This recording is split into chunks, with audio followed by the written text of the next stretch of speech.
What do you think of my new computer? It has a floppy drive and it plays games. Oh, this screen? Nah, that's just a dummy. I wish I had a screen that would fit in here. Inside of this Lego case is this Raspberry Pi 02W. Wanna know what games it can run? Let's find out.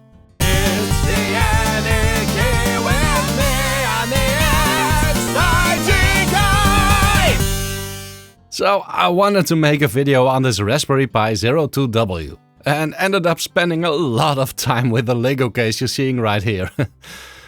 By the way, if you like it, I've put up instructions to build it on Rebrickable for free. The power and activity LED on the Pi wasn't really visible since it's on the back of the unit. So I cut a Toslink cable and glued that to the Pi to channel the light to the front of the case. It's not great, to be honest. There might be better options for that, but this is what I had laying around. For the OS, I picked my favorite gaming OS, Batacera. They have an image for the Pi Zero that's devoid of emulators that wouldn't work on it anyway, so that saved me some time trying things to no avail. I used DD to write it to a micro SD card, but you can also use the Raspberry Pi Imager or similar tools. Booting up! First time takes a little longer as it configures the system for use.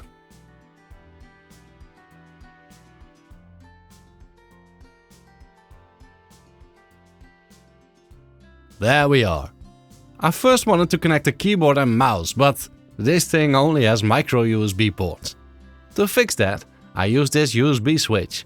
This thing is actually meant to share USB devices on two computers. In this case, however, I removed the original USB A to A cable and used a standard USB A to micro USB data cable. That worked very well. I was even able to connect a USB stick this way, although the switch needed external power for that to work. Right. USB keyboard connected, press spacebar to open the options menu. First thing I'll do is disable the music. It's personal preference, but I don't like it. Let's enable Wi-Fi.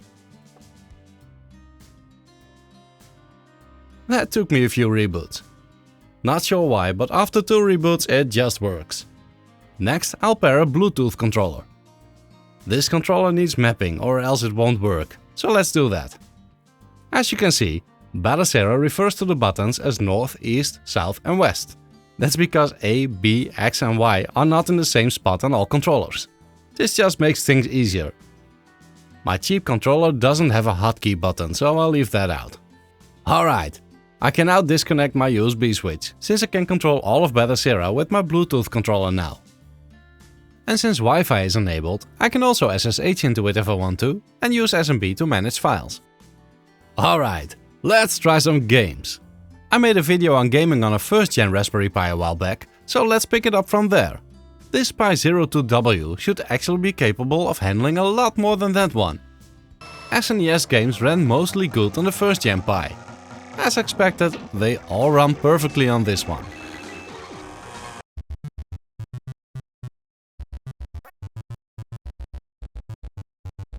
The same can be said for Mega Drive games.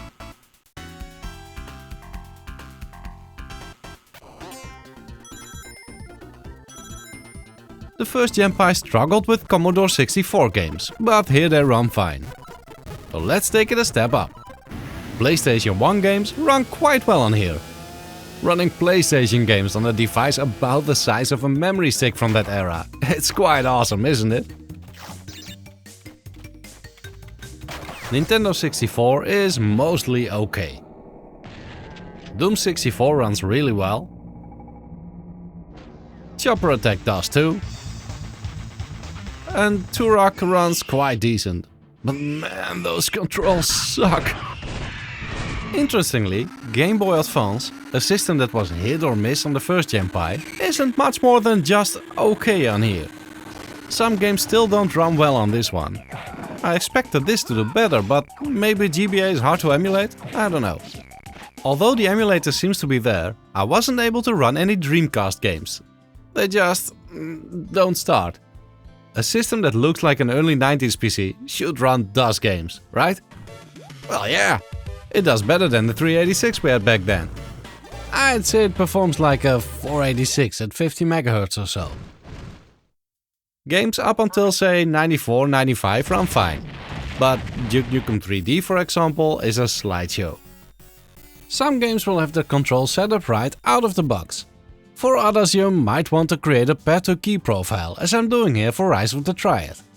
Long press the South button, A on my controller, choose Edit Pad to Key Profile and assign any keyboard or mouse button to a button of your controller.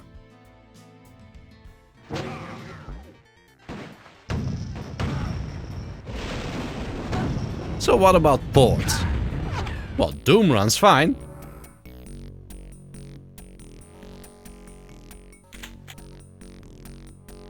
And even Quake runs pretty well at a 640 by 480 resolution. The eDuke 32 source port is not included, so no idea about Duke Nukem 3D. I would expect this one to be able to run it quite decently, but I can't test it right now. I guess that's all I have for you today. Would you build a gaming system with a Pi Zero? For whoever's interested in my Lego case, I've put free instructions on Rebreakable. Links are in the description and pinned comment under this video. Thank you very much for watching. Until next time.